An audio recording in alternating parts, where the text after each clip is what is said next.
नमस्कार दोस्तों, स्वागत है आपका आज के मुख्य समाचारों में। जी हाँ दोस्तों, आपको यहाँ पर देखने को मिलेंगी सुबह से लेकर शाम तक की तमाम बड़ी खबरें मुख्य समाचार ब्रेकिंग न्यूज़ अपडेट्स के रूप में।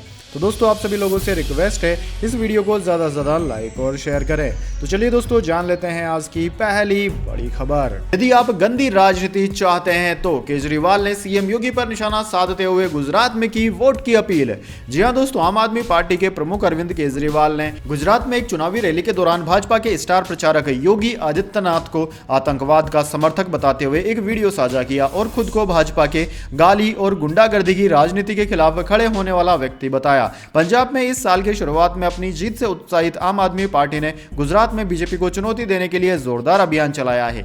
दिल्ली के मुख्यमंत्री अरविंद केजरीवाल ने हिंदी में ट्वीट करते हुए कहा कि अगर गंदी गाली गलौच चाहिए, गुंडागर्दी चाहिए, भ्रष्टाचार चाहिए, गंदी राजनीति चाहिए तो इनको वोट दे देना। अगर स्कूल, अस्पताल, बिजली, पानी, सड़कें चाहिए तो मुझे वोट दे देना। यूपी सीएम योगी आदित्यनाथ ने ट्वीट किए वीडियोस में लिखा था कि यह जो आम आदमी पार्टी का नमूना आया है ना दिल्ली से, यह तो आतंकवाद का सच्चा हितैषी है। दोस्तों, आपकी जानकारी के लिए बता दें, बीजेपी गुजरात में 27 साल से सत्ता में है, जिसमें पीएम नरेंद्र मोदी का 13 साल का मुख्यमंत्री काल भी शामिल है। आम आदमी पार्टी के मुख्यमंत्री पद के उम्मीदवार के रूप में एक पूर्व TV news anchor Asaduddin Gadhvi को पिच करते हुए केजरीवाल ने गुजरात में विकास की बात करने के अलावा बीजेपी के कोर हिंदुत्व मतदाता से नोटों पर हिंदू देवी देवताओं की फोटो जैसी मांगों के साथ वोट की अपील की है। इसके बाद दोस्तों, अगली बड़ी खबर। भारत जोड़ो यात्रा में प्रेस कॉन्फ्रेंस में बोले जयराम रमेश, कहा राजनीति में भक्ति जहर के माफिक, संविधान के प्रावधानों को किया जा रहा कमजोर।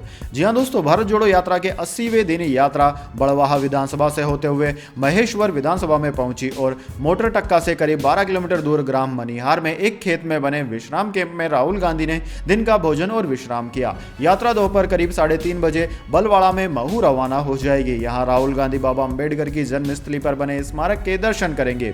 इसी बीच मनिहार के कैंप में कांग्रेस ने प्रेस वार्ता की, जिसमें जाने माने कांग्रेस नेता जयराम रमेश, महेश्वर विधायक विजय लक्ष्मी साधो और देवाशीष थे। दोस्तों, प्रेस वार्ता के दौरान केंद्र और राज्य में बीजेपी की सरकार को घेरने की कोशिश की। कांग्रेस ने कहा कि संविधान सभा में कांग्रेस की अहम भूमिका है। बीजेपी संविधान नहीं, आरएसएस की विचारधारा पर चल रही है, जिसने विपक्ष के लिए संवैधानिक संस्थाओं का दुरुपयोग किया। वे आज संविधान दिवस मना रहे हैं। आरएसएस और हिंदू महासभा ने कभी भी संविधान को नहीं स्वीकारा है, ना ही इसकी भूमिका की है। बाबा साहब ने अपने भाषण में खुद कहा था कि बिना कांग्रेस के संविधान का मसौदा पास नहीं हो सकता था। इसके बाद दोस्तों, अगली बड़ी खबर। गुजरात इलेक्शन 2022, देश विरोधी तत्वों के खिलाफ कड़ा कानून। बीजेपी ने संकल्प पत्र में किया यूनिफॉर्म सिविल कोड को जल्द लागू करने का वादा।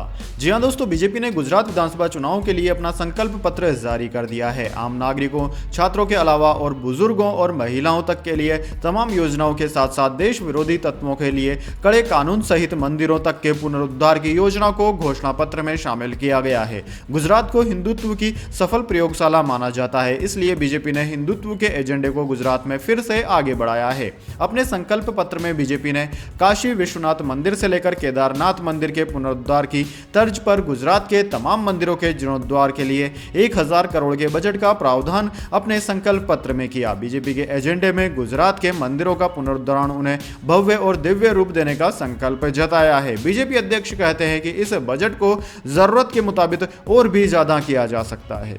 इसके बाद दोस्तों, अगली बड़ी खबर। शराब का धंधा छोड़ने वालों को 1 लाख रुपए देगी बिहार सरकार। सीएम नीतीश ने नशा मुक्ति दिवस पर किया बड़ा ऐलान।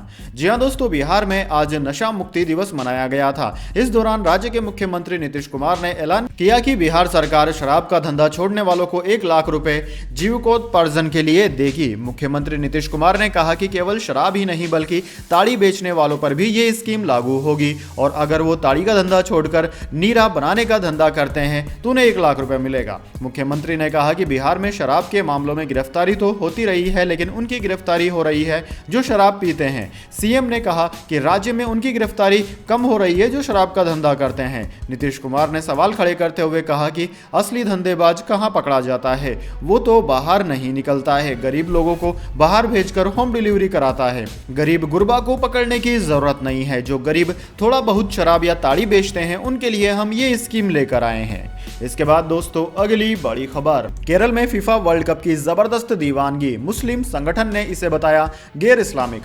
जी हां दोस्तों, कतर में फीफा विश्व कप 2022 की रंगारंग शुरुआत हो चुकी है। फुटबॉल के महाकुंभ में पूरी दुनिया डुबकी लगाती दिख रही है। भारत में फीफा का खुमार छाया हुआ है, केरल में तो इसके कुछ ज्यादा ही दीवाने देखने को मिल रहे हैं। हाल ही में केरल से एक खबर आई थी कि यहाँ फीफा विश्व कप को देखने के लिए गांव वालों ने 23 लाख का मकान खरीदा। इस मकान को उन्होंने स्टेडियम की तरह सजाया, फीफा में शामिल सभी देशों के झंडे लगाए और football star Lionel Messi, Cristiano Ronaldo की पोर्ट्रेट भी लगाई। ऐसा न जाने कितनी खबरें सामने आई है। युवाओं में फीफा को लेकर इस तरह की दीवानगी का मुस्लिम संगठनों ने विरोध किया। समस्त केरल जेम अशतुल मुतमा समिति ने फुटबॉल के प्रति इस तरह के प्यार को घातक बताया। संस्था के अध्यक्ष नजर फेजी गुडाथी ने अर्जेंटीना के लियोन मेसी, पुर्तगाल के क्रिस्टियानो रोनाल्डो और ब्राजील के नेमार जूनियर के कटआउट पर फुटबॉल प्रशंसकों द्वारा इतना पैसा खर्च करने पर चिंता जताई। उन्होंने कहा कि कतर में खेलों के कारण छात्रों की पढ़ाई में रुचि कम हो रही है। इतना ही नहीं, उन्होंने इसे गैर इस्लामिक भी बताया। उन्होंने कहा कि फुटबॉल के अपने फेवरेट खिलाड़ियों का कटआउट लगाकर उनकी पूजा करना इस्लाम के खिलाफ है। खुतबा समिति ने फीफा विश्व कप में हिस्सा लेने वाली टीमों के समर्थन में झंडे लगाने को भी गलत बताया।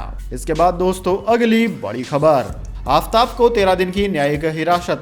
जब श्रद्धा के टुकड़े फ्रीज में रखे थे तब साइकोलॉजिस्ट को डेट किया, घर भी लाया। जी हां दोस्तों, श्रद्धा मर्डर केस में नया खुलासा हुआ है। मीडिया रिपोर्ट्स के मुताबिक श्रद्धा की हत्या के बाद आरोपी आफताब ने एक डॉक्टर को डेट किया था। वह डेटिंग ऐप बबल के जरिए इस लड़की से मिला और उसे तब अपने घर बुलाया था जब श्रद्धा के शव के टुकड़े फ्रीज में ही रखे थे। दिल्ली पुलिस ने उस लड़की की पहचान कर ली है, वह पेशे से साइकोलॉजिस्ट है। आफताब और श्रद्धा भी बबल ऐप पर ही मिले थे। न्यूज एजेंसी पीटीआई के मुताबिक आफताब को कोर्ट ने 13 दिनों की न्यायिक हिरासत में भेज दिया है। इससे पहले आफताब को अंबेडकर अस्पताल ले जाया गया था। अस्पताल से ही वीडियो कॉन्फ्रेंसिंग के जरिए दिल्ली के एक अदालत में उसकी पेशी की गई थी। Special CP law and order Sagarpreet Hooda ने दिल्ली पुलिस से मजिस्ट्रेट से अपील की थी कि आरोपी की पेशी अस्पताल से ही की जाए। वहीं दोस्तों, श्रद्धा मर्डर केस में आफताब के खिलाफ अहम सबूत मिला है। मीडिया रिपोर्ट्स के मुताबिक फोरेंसिक जांच में पता चला है कि जंगल से मिली हड्डियां श्रद्धा की ही है। उनका डीएनए श्रद्धा के पिता से मैच हो गया है। अब पुलिस को रिपोर्ट्स का इंतजार है। Special CP law and order Sagarpreet Hooda ने कहा है कि अभी तक डीएनए टेस्ट रिपोर्ट पीड़ित के पार्ट्स की नहीं मिली है। इसके बाद दोस्तों अगली बड़ी खबर, जोश जोश में इंसान कुछ भी बोल देता है। रमीज राजा के बयान के बाद ट्विटर पर आई मीम्स की बाढ़, पीसीबी अध्यक्ष की जमकर उड़ी खिल्ली। जी हां दोस्तों, भारत और पाकिस्तान के बीच सिर्फ मैदान में ही नहीं बल्कि मैदान के बाहर भी प्रतिस्पर्धा मिलती है। दोनों देशों के बीच संबंध अच्छे नहीं रहे हैं, जिसके कारण कट्टर प्रतिद्वंदियों के बीच 2013 से कोई भी द्विपक्षीय सीरीज नहीं खेली गई। इतना ही नहीं, दोनों देशों के बीच अब प्रतिष्ठित टूर्नामेंट वनडे वर्ल्ड कप और एशिया कप को लेकर बहस छिड़ी हुई है। भारतीय क्रिकेट कंट्रोल बोर्ड बीसीसीआई के सचिव जय शाह के बयान के बाद आई रमीज राजा की प्रतिक्रिया चर्चा का विषय बनी हुई है। दरअसल आने वाले एशिया कप में पाकिस्तान के पास मेजबानी करने का अधिकार है, लेकिन जय शाह ने इस बारे में बात की और कहा कि यदि एशिया कप पाकिस्तान में होता है तो भारत वहां नहीं जाएगा। इस बयान के बाद 25 नवंबर को पाकिस्तान क्रिकेट बोर्ड के अध्यक्ष रमीज राजा ने बड़ा पलटवार किया। उन्होंने अपने बयान में साफ किया कि यदि टीम इंडिया एशिया कप के लिए पाकिस्तान नहीं आ सकती तो 2023 वनडे वर्ल्ड कप में पाकिस्तान की टीम भारत नहीं जाएगी। पीसीबी अध्यक्ष के बयान के बाद ट्विटर पर मीम्स की बाढ़ आ गई। प्रशंसकों ने रमीज राजा का जमकर मजाक उड़ाया। इसके बाद दोस्तों अगली बड़ी खबर, गहलोत पायलट विवाद में एमपी के गृह मंत्री की एंट्री। नरोत्तम बोले, सचिन राजस्थान का बड़ा चेहरा, सोनिया राहुल तय करे गद्दार कौन। जी हां दोस्तों, राजस्थान के सीएम अशोक गहलोत और सीनियर लीडर सचिन पायलट विवादों में मध्य प्रदेश के गृह मंत्री नरोत्तम मिश्रा की एंट्री हो गई है। गृह मंत्री डॉक्टर मिश्रा सचिन पायलट के बारे में बोले कि वे राजस्थान का बड़ा चेहरा है। अब सोनिया गांधी और राहुल गांधी ही तय करे कि राजस्थान में गद्दार कौन है।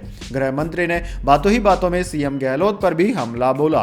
कांग्रेस के राष्ट्रीय अध्यक्ष के चुनाव के दौरान राजस्थान में मचे घमासान को लेकर उन्होंने गहलोत को घेरा और पायलट का समर्थन किया। ऐसे में एक बार फिर से कयास लगाए जा रहे हैं कि बीजेपी विवाद के बहाने पायलट को अपनी तरफ खींच सकती है और मध्य प्रदेश के सीनियर बीजेपी नेताओं को यह जिम्मेदारी सौंपी जा सकती है। इसके बाद दोस्तों अगली बड़ी खबर, ऐप स्टोर से ट्विटर को बैन किया तो अपना स्मार्टफोन बनाऊंगा, रिव्यू के बीच बोले एलन मस्क। जी हां दोस्तों, एप्पल और गूगल ऐप स्टोर टीमों की ओर से ट्विटर का रिव्यू करने पर फिक्रमंद ट्विटर के सीईओ एलन मस्क ने शनिवार को कहा कि वह एप्पल और एंड्रॉयड डिवाइसों के साथ कंपटीशन करने के लिए वैकल्पिक स्मार्टफोन का उत्पादन करेंगे। ट्विटर अब एप्पल और गूगल दोनों ऐप स्टोर्स द्वारा कड़ी जांच का सामना कर रहा है और मस्क को चिंता है कि माइक्रो ब्लॉगिंग प्लेटफॉर्म को ऐप स्टोर से हटाया जा सकता है। यह सब तब शुरू हुआ जब एक यूजर ने ट्वीट किया, अगर एप्पल और गूगल अपने ऐप स्टोर से ट्विटर को बूट कर दे तो एलन मस्क को अपना स्मार्टफोन बनाना चाहिए। आधा देश खुशी से पक्षपाती स्नूपिंग आईफोन और एंड्रॉयड को छोड़ देगा। व्यक्ति मंगल ग्रह पर रॉकेट बनाता है, एक छोटा सा स्मार्टफोन आसान होना चाहिए ना। मस्क ने जवाब दिया, मैं निश्चित रूप से आशा करता हूं कि यह उस पर नहीं आएगा, लेकिन हां, अगर कोई अन्य विकल्प नहीं है तो मैं एक वैकल्पिक फोन बना डालूंगा।